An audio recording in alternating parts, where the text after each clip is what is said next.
দক্ষিণ এশিয়া ভূ রাজনীতিতে বাংলাদেশের বর্তমান রাজনৈতিক পরিস্থিতি অত্যন্ত গুরুত্বপূর্ণ হয়ে উঠেছে। বিশেষ করে বিএনপি চেয়ারম্যান তারেক রহমানের সম্ভাব্য ভারত সফরকে কেন্দ্র করে দিল্লির কূটনীতিক অঙ্গনে চলছে ব্যাপক নানান জল্পনা কল্পনা ও আলোচনা। সফরটি এখনও চূড়ান্ত না হলেও ভারতের সাবেক কূটনীতিকদের অনেকেই মন্তব্য করছেন, এই সুযোগ হাতছাড়া হলে হয়তো দীর্ঘদিনের জন্য দুই দেশের যোগাযোগের নতুন অধ্যায় স্থির হয়ে যেতে পারে। আজকের ভিডিওতে আমরা বিস্তারিত জানব তারেক রহমানের এই সফর ঘিরে ভারত কেন এত ব্যাকুল এবং এর পেছনে ঢাকার সত্যগুলো আসলে কি।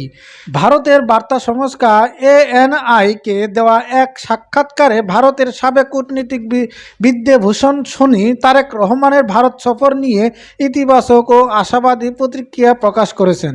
তার মতে এই সফরটি সফল হলে কেবল দুই দেশের রাজনৈতিক সম্পর্কে বরফ গলবে না, বরং বহু বছর ধরে আটকে থাকা গুরুত্বপূর্ণ দ্বিপক্ষিক ইস্যুগুলো সমাধান আলোচনার টেবিলে আসতে পারে।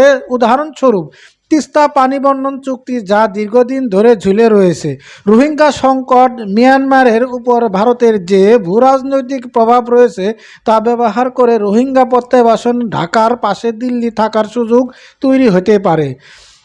বিদ্যাভূষণ সোনি সম্ভাব্য করেন যে তারেক রহমান ভারত বিরোধী নন এবং তিনি অনেক বেশি খোলামেলা কূটনীতিক আলোচনা বিশ্বাস। যদি এই সফরটি না হয় তো পারস্পরিক যোগাযোগের এই সুযোগটি পুনরুদ্ধার করতে দীর্ঘদিন অপেক্ষা করতে হতে পারে। তবে সব ভারতীয় কূটনীতিকদের সুর এক নয়। বাংলাদেশের সাবেক ভারতীয় হাইকমিশনার বিনা সিকরি এই নিয়ে বেশ কঠোর অবস্থান ব্যক্ত করেছেন। তারেক রহমানের ভারত সফরে পূর্ব শর্ত হিসেবে ঢাকার পক্ষ থেকে শেখ হাসিনা প্রত্যর্পণের বিষয়টি সামনে আনার তিনি খুব অসন্তুষ্ট প্রকাশ করেন। বিনা সিকরি যুক্তি হল প্রত্যর্পণ একটি দীর্ঘমেয়াদী এবং আইনি প্রক্রিয়া, এটিকে একটি উচ্চ পর্যায়ের রাজনৈতিক সফর শর্ত হিসেবে চাপিয়ে দেওয়া কতটা যৌক্তিক তা নিয়ে তিনি প্রশ্ন তুলেন। তিনি আরও ইঙ্গিত দেন যে সামাজিক যোগাযোগের মাধ্যমে পাল্টাপাল্টি বক্তব্যের চেয়ে ঢাকার উচিত প্রাতিষ্ঠানিক ও আনুষ্ঠানিক কূটনীতিক আলোচনা মনোযোগ দেওয়া।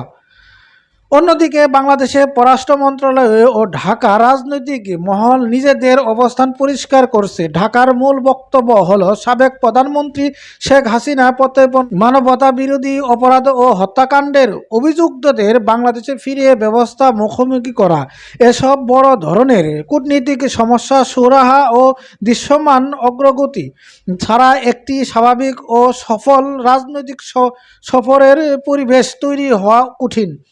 সফর নিয়ে নানান পর্যায়ে আলোচনা থাকলেও এখনও কোনো নির্দিষ্ট তারিখ নির্ধারিত হয়নি। এখন প্রশ্ন উঠছে, দিল্লি কেন তারেক রহমানকে ভারতে নিতে এত ব্যাকুল। রাজনৈতিক বিশ্লেষকদের মতে বাংলাদেশ সাম্প্রতিক ক্ষমতা পরিবর্তন ও ক্ষমতা পট পরিবর্তনের পর ভারতের জন্য প্রতিবেশী নীতির পূর্ণ মূল্যায়নের জরুরি হয়ে পড়েছে। দীর্ঘদিনে পুরনো সম্পর্কের বাইরে এসে বাংলাদেশের উদীয়মান রাজনৈতিক শক্তির সাথে নতুন সেতু তৈরি করাই দিল্লির মূল লক্ষ্য।